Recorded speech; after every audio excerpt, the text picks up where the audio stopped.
I'm here with Dr. Joel Conn from Pismo Beach Veterinary Clinic, and we are talking about the benefits of dog parks and also some dog park etiquette.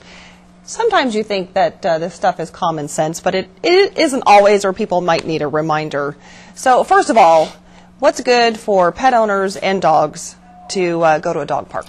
Well, dog parks have a number of benefits, and I think one of the biggest ones is socialization, both of the animals themselves, but I think even potentially a bigger one is the people. It's a great place to meet people in your community. Tends to be become very quickly a hangout spot for folks in the neighborhood. You can assume that they have a similar interest because they're bringing their dog and you're bringing your dog. So right away you have sort of a connection there. That's right. It's a nice way to become part of your local community, meet other dog owners with similar things going on, get advice, gossip, all that kind of thing. Gossip. So socialization for owner and pet, and of course, exercise. You can let your dog run free in a park, but then you run the risk of getting yourself in trouble because your dog's off leash where it's not supposed to be. You're bothering other people. So this is a bit of a relaxation. You can say, okay, you're allowed to run free here.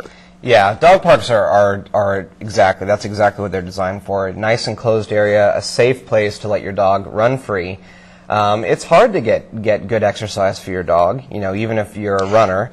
You know what? And even if you have a backyard where they can run free, we have quite a large yard, and our dogs are bored of our yard. And when we take them to a dog park that's actually smaller, they act like we've taken them to Disneyland. That's right. So they'll sit outside your back door waiting to come inside. But you take them to a dog park, and sure enough, they're going to get some exercise and come home pooped, which is a great thing. So, okay, there are some things that we should mention about how you and your pet need to behave at a dog park. And I find something interesting. Most dog parks have a first gate that you go in, and then there's a bay where you take your dog off leash, and then there's another gate that you go in. So in that little holding area, there's an important thing that happens, and I see a lot of people just come right on in both of those gates and right in, and then take their dog off leash inside. So what happens with the pet dynamics when your dog's still on a leash and the other dogs start coming up to it? Well, that's actually a bad situation to be in, and it's recommended in general in dog parks not to have your dog on leash.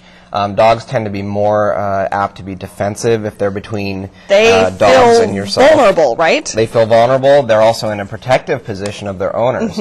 So you want to take them off leash before they enter the park, which is where those double gate entries. The double gate is there so that you can take your pet off leash, not outside where it can run away, but inside, and then let it go in on its own. That's right. Really changes the dynamics. It does, and one of the things you can do if you're worried about that is initially introduce your dog slowly. So take them on leash around the perimeter of the park, give them a chance to kind of smell things out, see what's going on, and acclimate to it before you take them in.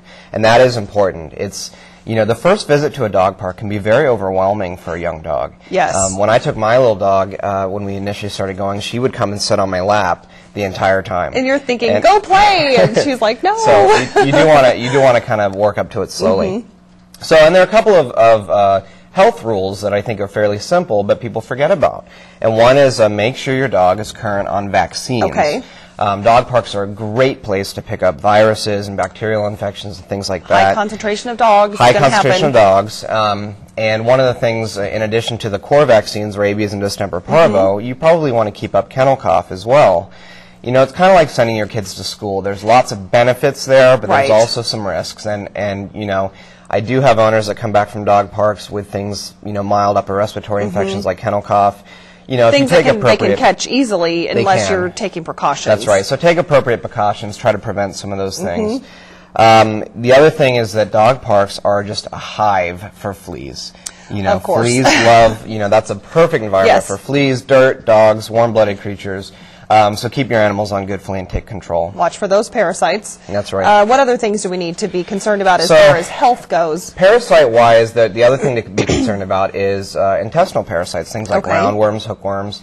These are a growing concern, actually, in the human world. The CDC recently released a study saying up to 15% of people have roundworms, and they're getting these from their companion animals. So in general, it's a good idea, but especially in dog parks, have your animal on a broad-spectrum dewormer, like a heartworm preventative, which will take care of both heartworm, but also roundworms, hookworms, whipworms. One of those things where we say if you have a healthy pet, you have a healthy family. Sometimes I feel like people need that incentive to relate it to how it's going to affect them and not just their animal. Right. So, and then as far as dog behavior, you need to big with big, small with small. There's obviously some... Yeah, most dog parks these days, we try to have separate areas for large dogs and small dogs. And that does tend to help with animals becoming sort of overwhelmed.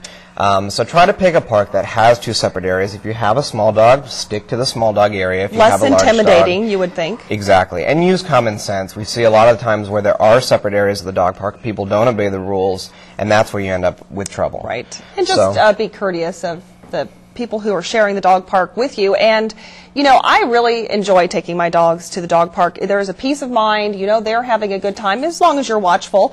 And it's nice to know that they're not going to run off, but they can run and have fun. That's an important thing. Be watchful. Yes. I think one of the great things about dog park is the socialization with your neighbors. But don't forget, you have to watch your dog. Keep an eye on them. That's really important. So Pismo does not have a dog park at this time? We don't. Okay, but there is a push to get a dog park for the Pismo area. You can take your dog out to, there's an area of the beach there, but it's not confined. So for me, it's a little nerve-wracking because my dogs, my Chihuahuas, can be trouble.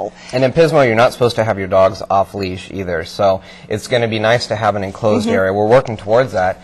And actually, one of the local community members, Trisha Coffey, submitted a video to Beneful, which is owned by Purina. Right, okay. The WAG World Dog Park competition. Okay. And this is actually a competition for $500,000 towards remodeling and revamping a dog park.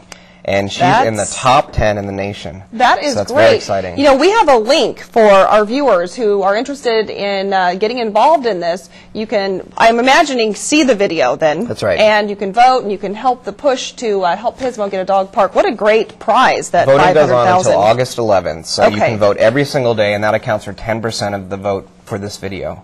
That's great. Yeah, so we encourage you to go to KCOY.com and check that out.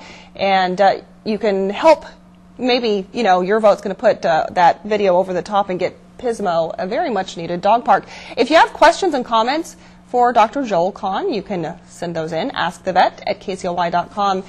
You'll get them answered right here, and I know you appreciate being in tune with the viewers and being able to directly answer questions that relate to them and their concerns. And sometimes they seem obvious when we get these emails, but then you think, oh, yeah, good, we should answer this for them. So we always want to hear from all of you out there if you have thoughts and questions.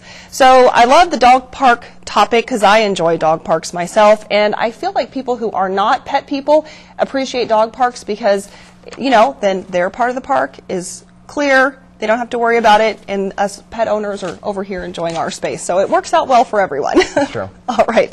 Thanks for visiting us as always, and we are right back after the commercial break.